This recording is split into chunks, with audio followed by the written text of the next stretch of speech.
Hey, Elizabeth, Tommy Givens here, professor of the course. Thank you for getting all your work in here in week one. I know it's been a challenge, so thanks for pulling through and getting some great work in on these two forum discussions. I want to send you a video reply, say hello a little more directly, and give you some feedback too on what you've written. I want to mostly kind of underscore some of the insights in your two responses, the ones that, as I see it, will kind of shed light on the Gospel of Matthew as it continues to unfold through our study. So, first of all, it was great to see in the first response your description of Israel as this people that, from the very beginning, is welcoming Gentiles into their midst. It's often assumed that Israel, maybe until Jesus, was some kind of hermetically sealed thing because we want to kind of make sense of the wonder of Jesus or the kingdom of God or the church in terms of its openness to all people. And the problem with that is that it overlooks the several ways in which Israel adopted Gentile people into its midst, and Gentiles could gain an inheritance of land, of name, of memory in Israel. And so I'm glad you're just noting that that is the nature of Israel as a people, and therefore that the genealogies in the Bible, including the one that opens Matthew, are not concerned really with biology in the way that people often assume. They are, of course, recording births, but the births themselves uh, often result from mixed marriages or mixed unions. And the births are not really what is in the foreground of the people who are named in genealogies or in Israel's life. So Israel's life is not just composed, as you can imagine, by a succession of births, but by how they relate to land, how they relate to each other, how they share their goods with each other, how they relate to other peoples, all of the difficulties that they navigate over generations. All these things kind of shape who Israel comes to be, who is remembered as Israel over those generations. So that's the kind of challenge, I suppose, with genealogies in our day is we kind of jump to the conclusion that they're concerned with some kind of genetic line or biological line, and that just doesn't seem to be true of how Israel is presented in the Bible or what genealogies are about. I was also glad to see here your attention to the kind of dramatic tension that there is between Israel and the Gentile peoples. You have obviously Gentile peoples, as you mentioned, being used by God to curb Israel's injustice and idolatry, even as the Gentile peoples are sometimes a threat to Israel precisely because they seduce Israel into serving other gods, adopting other political orders in search of whatever security or prosperity they associate with those foreign orders. Likewise, Israel is used by God to curb the injustice and idolatry of other Gentile peoples at times. So there's this kind of ongoing drama between Israel and the Gentile peoples. And it is, as we're saying, it's not exclusively a matter of hostility because there are all kinds of ways in which the Gentile peoples in Israel's life are a blessing to them. We could think of Jethro or people like Ruth that are in Jesus's own genealogical past in Matthew. So we want to sort of do justice to the scope of this drama, recognize that it does mean a kind of perennial threat and hostility at the same time that it can be punctuated by mercy, by mutual aid across that sort of fuzzy boundary between Israel and other peoples. So, good job kind of just recognizing that dramatic character of Israel's relationship with Gentile people. Moving over now more directly to the genealogy, I think that you're seizing upon something that is full of potential in terms of what this gospel is about. And it is that you've noted how the genealogy uh, kind of indicates the way that Israel's memory, its history, is full of twists and turns and surprises. So the way that God shapes Israel's life is not according to any kind of neat, stable succession of people or laws or rules or norms.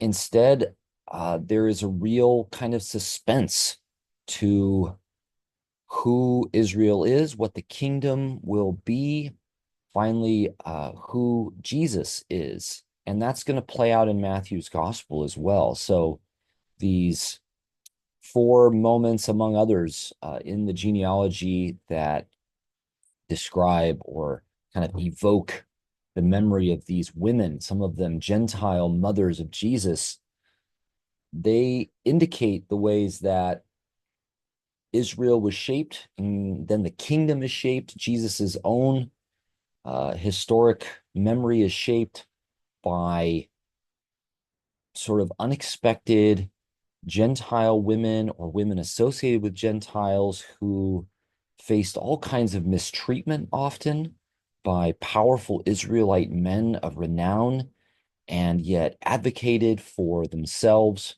for their future, for their families, in a way that gained a memory in Israel and is now being vindicated by its culmination in the person of Jesus. You could say the same thing about the exile, the deportation to Babylon. This would seem like a threat. It really was in a variety of ways to Israel's future, and yet it proved to be a shaping segment of Israel's memory and life, and of course has done a lot to determine the conditions on the ground in Jesus's day, where he finds himself in a community that's occupied by a foreign Gentile power, most of their people sprawled around the known world, well outside their historic adopted homeland, the promised land, and all kinds of difficulties, disease, corruption among the authorities. These are all things that they are facing partly as a result of the pressure that they have been under over generations, with foreign powers dominating their life and being spread around the world in exile. So a lot that we could say there, but the key is that, as I think you're indicating, to figure out who Jesus is, to figure out who Israel is, to figure out who God is as unveiled in these matters on the earth, we have to sort of pay attention to the concrete details and unfolding. Nothing fits a sort of prescribed rule or a neat blueprint. Uh, the future is open and God is active, shaping Israel in all kinds of surprising ways. And Jesus is going to be an apocalypse in that sense, an unveiling, a revelation of how God is with Israel, with us, etc. Also, interesting here is the way that, as you're indicating, there's a hope, a horizon for all the peoples of the world in this genealogy, for all creation. And that's not obviously a new thing. That's really characteristic of Israel's life from the very beginning, as those who make a home in the world for the God who is the creator, and therefore who delights in Israel's life, and it spills over into Gentile peoples around them. What's interesting about Matthew is that there's very little direct interaction with Gentile people in the story. There's a couple of really intense scenes, one with the centurion in Capernaum, another with a Canaanite mother in the borderlands between Israel and Tyre and Sidon. Then obviously Jesus's encounters with Gentile authorities in Jerusalem, most notably perhaps Pilate's wife, the last few scenes of the story. But I mention this because we often assume that this horizon of blessing for all the world will be kind of borne out in some kind of obvious mission to the Gentiles in Matthew or something. And we will interpret the tensions as often Jesus advocating for that, and maybe the authorities in some cases trying to prevent that. It's just not really true to Matthew if we read it carefully.